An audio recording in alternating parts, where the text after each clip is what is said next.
అందరికీ నమస్కారం. Welcome to my channel.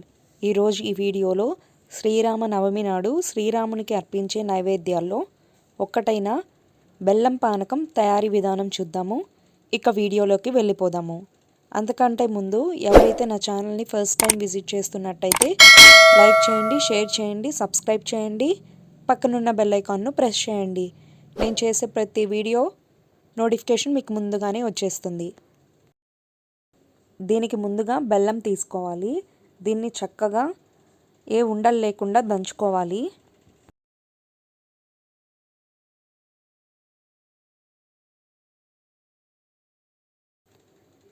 చూసారు కదా, ఈ విధంగా దంచేసుకొని మీకు ఎంత క్వాంటిటీ కావాలో అంత క్వాంటిటీని తీసేసుకోవాలి.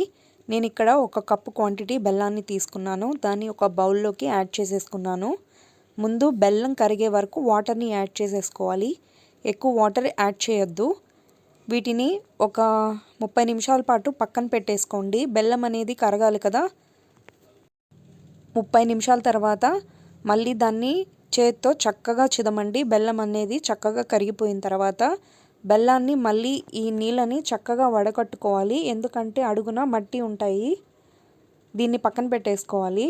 ఇప్పుడు మనం 2 యాలకులు, 10 నుంచి 12 మిరియాలు వేసుకొని చక్కగా కచ్చాపచ్చాగా దంచేసుకోవాలి.